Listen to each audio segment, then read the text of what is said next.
کی. ایک سوال آپ سے پوچھتا ہوں, کیا آپ اپنے بچے کو بھی مسلمان بنا پا رہے ہیں؟ غریب نواز نے 90 لاکھ کو مسلمان کیا, کیا ہم اپنے بچوں کو اور بچیوں کو بھی مسلمان بنا پا رہے ہیں؟ آج کتنے دکھ کا موقع ہے, کتنی تکلیف کا موقع ہے. آج ہمارے بچے مسجدوں سے دور ہیں, نمازوں سے دور ہے, دین سے دور ہے, شریعت سے دور ہے. ان کے نام عبداللہ اور عبد الرحمن تو ہے, کیا وہ مسلمان ہے؟ آج لوگ کہتے ہیں بیٹے اور بیٹیاں مرتد ہو رہی ہے. میں کہتا ہوں مسلمان کہلانے والے بھی کتنے مسلمان ہیں وہ بھی تو دیکھو. آج 5 کلمے ہمارے بچوں کو صحیح یاد نہیں, قرآن پڑھنا ہمارے بچوں کو نہیں آتا. جو مرتد ہو رہے وہ تکلیف الگ ہے, لیکن جو مسلمان کہلا کر بھی مسلمان نہ بن سکے سچے, وہ کتنی بڑی تکلیف ہے.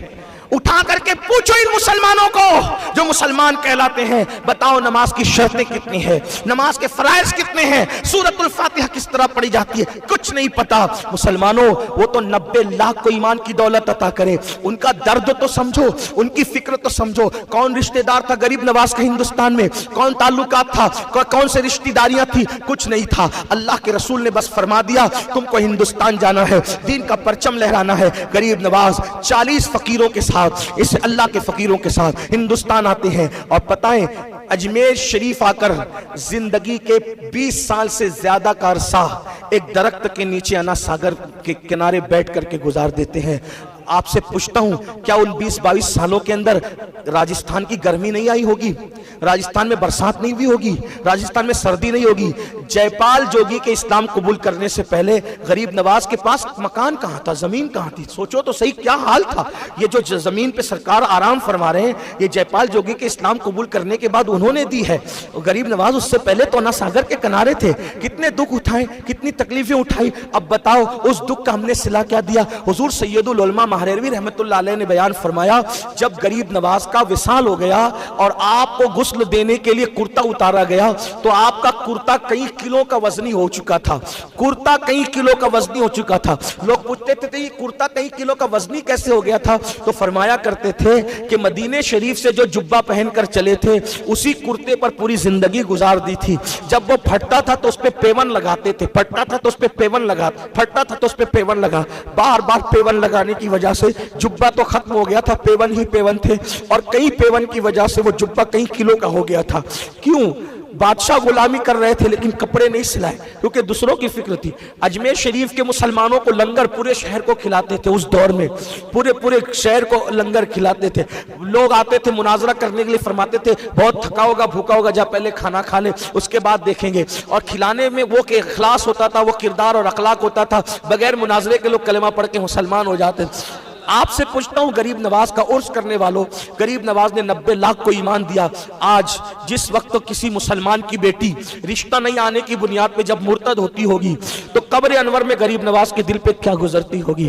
جب کسی مسلمان کا بیٹا علم نہ ہونے کی وجہ سے مرتد ہوتا ہوگا اور اپنا مذہب چھوڑ کر کسی اور کے ہاتھ میں ہاتھ دیتا ہوگا, اس وقت غریب نواز کے دل پر قبر انور میں کیا گزرتی ہوگی؟ بلکہ غریب نواز کی قبر تو قبر ہے, امام حسین کی قبر میں کیا گزرتی ہوگی, رسول اللہ کی قبر میں کیا گزرتی ہوگی؟ کبھی سوچا صرف کھانا کمانا اسی کا نام زندگی ہے, صرف پیسے دولت اسی کا نام زندگی ہے, صرف گھر بنانا اسی کا نام زندگی ہے؟ قبر انور میں حضور کو دکھی کر رہے ہو, قبر انور میں حضور کو صدمہ دے رہے ہو, قبر انور میں غریب نواز کو صدمہ دے رہے ہو, قبر انور میں امام حسین کو صدمہ دے رہے ہو. سوچو جب کسی ہندوستان میں کوئی مسلمان کا بچہ مشرک ہوتا ہوگا یا شرک کرتا ہوگا یا بتوں کے آگے سر جھکاتا ہوگا تو اس وقت تو امام حسین کے دل پہ کیا گزرتی ہوگی کہ علی اکبر جیسا بیٹا میں نے اسی دن کے لیے گنوایا تھا, علی اصغر جیسا ننھا سا معصوم اسی دن کے لیے کٹوایا تھا. بتاؤ قیامت کے دن صرف شربت کھچڑی اور 11ویں 12ویں کے نام پہ سنی بننے والوں, قیامت کے دن رسول اللہ کا سامنا کیسے کرو گے؟ آج اپنے بچے کو قرآن نہیں پڑھا رہے ہو, کیا یہ بچہ کل مسلمان رہے گا؟ اسلامی عقیدہ نہیں پڑھا رہے ہو, یہ بچہ مسلمان رہے گا؟ اپنی بیٹیوں کو کمپیوٹر تو پڑھایا, ڈی ایڈ کرایا, بی ایڈ کرایا, ڈاکٹر بنایا, وکیل بنایا, کیا ان کو مسلمان بھی بنایا؟ بتاؤ. ٹی وی چینلوں پہ بیٹھ کر کوئی بکواس کر دیتا ہے اسلام کے خلاف. آپ کے بچوں کو دین نہیں پتا اس لیے وہ لوگ متاثر ہو جاتے ہیں, لوگ دین چھوڑنے کی بات کرتے ہیں. لیکن ایک بات آپ کو بتاؤں, جب تک اسلامی نالج اپنے بچوں کو نہیں دو گے اس وقت تک ان کا ایمان نہیں بچے گا. اور ایک بات یاد رکھنا, ڈاکٹر, ٹیچر, انجینئر بنانے کا میں مخالف نہیں, میں کہتا ہوں سب بناؤ, لیکن یہ بات میں آپ کو اسلامی نقطۂ نظر سے کرنا چاہتا ہوں. ڈاکٹر بنانا ہم پہ فرض نہیں ہے, انجینئر بنانا ہم پہ فرض نہیں ہے, جج بنانا ہم پہ فرض نہیں ہے, لیکن اپنے بچوں کو مسلمان بنانا ہم پہ فرض ہے. آپ کا بچہ دین کتنا جانتا ہے بتاؤ؟ اس کو رسول اللہ کے والدین کے نام نہیں پتا ہے, اس کو حضور علیہ السلام کی والدہ بزرگوار کا نام نہیں پتا, حضور کے شہزادے اور شہزادیاں کتنے تھے وہ نہیں پتا. کون بتائے گا یہ؟ کون بتائے گا؟ ذمہ داری ماں باپ کی ہے. اللہ کے رسول علیہ السلام نے فرمایا اپنی اولاد کو 3 باتیں سکھاؤ. نمبر 1, تمہارے نبی کی محبت, نبی کی اہل بیت کی محبت, اور قرآن کی تعلیم. بچوں کو قرآن کی تعلیم دو. اتنا تو آپ کے بچوں کو قرآن آنا چاہیے کہ سفر میں اگر کہیں نماز کا وقت ہو جائے 4 لوگوں کو نماز پڑھانے کے قابل رہے. آپ مر جائیں تو کم سے کم آپ کا نماز جنازہ آپ کا بچہ پڑھا سکے. ایک بار سورہ فاتحہ 3 بار صحیح قول اللہ پڑھ کر کے وہ آپ کو اصالہ ثواب کر سکے. کتنی افسوس کی بات ہے نا, بچہ پیدا ہوتا ہے تو بھی اذان دینے کے لیے تم دوسروں کے محتاج ہو, اور باپ مر جائے تو باپ کو غسل دینے کے لیے بھی تم دوسروں کے محتاج ہو. کون سے مسلمان ہو؟ کس طرح کے مسلمان ہو؟ اسلام میں 60 سال کی عمر گزار دی اور دین دھرم کچھ نہیں پتا. کس وقت دین کے قریب آؤ گے؟ کس وقت دین کے؟ بچوں کا کاروبار سیٹ کرنے کی فکر ہے, بچوں کی آخرت سیٹ کرنے کی فکر نہیں ہے.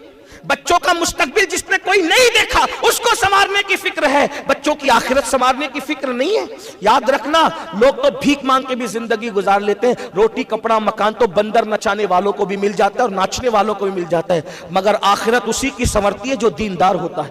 اپنے بچوں کو دین پڑھاؤ, دین سکھاؤ. سوچو جب آج مسلمانوں کی بچیاں برقع پہن کر بتوں کے آگے اگر بتی لگاتی ہوگی, رسول اللہ کے دل پہ کیا گزرتی. مسلمان کاروباری لوگ بت خانوں کے لیے چندہ دیتے ہوں گے, رسول اللہ کے دل پہ دین نہیں پتا, مذہب نہیں پتا, انہیں کچھ نہیں پتا. وہ لبرل بننے کے چکر میں, تعریف وصول کرنے کے چکر میں بت خانوں میں جا بھی رہے, بتوں پہ چندہ بھی دے رہے ہیں, شرک کی طرف جا رہے ہیں. سوچو تو صحیح, اسلام صرف اسلام ہے, کفر صرف کفر ہے. اس کو دونوں کو مکس کرنے کی کوشش مت کرنا, آدھا تیتر آدھا بٹیر کرنے کی کوشش مت کرنا. اور یاد رکھنا, اسلام اتنا حسین ہے, اتنا حسین ہے, اسلام جیسا مذہب ہے ہی کوئی نہیں. ان الدین عند اللہ الاسلام, اللہ کے نزدیک دین صرف اسلام ہے. اسلام کے علاوہ کوئی تصور نہیں ہے.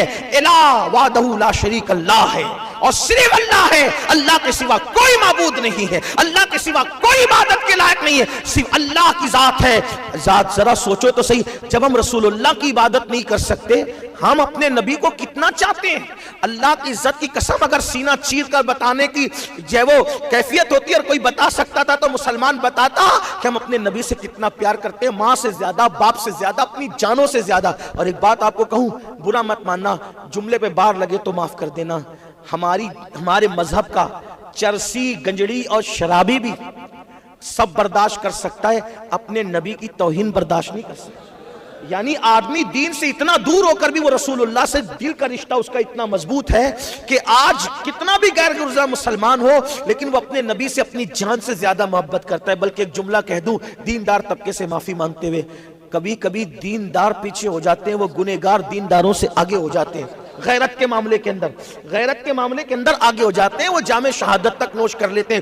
یعنی کہ سب سے رشتہ ٹوٹ جاتا ہے, مگر نبی سے رشتہ اتنا مضبوط ہے ابھی بھی مسلمانوں کا کہ وہ اپنی جان سے زیادہ اپنے نبی سے. لیکن اس کے باوجود بھی آپ کو بات بتاؤں, اتنا پیار کرتے ہیں نا نبی سے, کسی سے نہیں کرتے. اس کے بعد بھی ہم کہتے ہیں نبی سے محبت عبادت ہے, نبی سے محبت عبادت ہے, مگر نبی کی عبادت نہیں کی جا سکتی.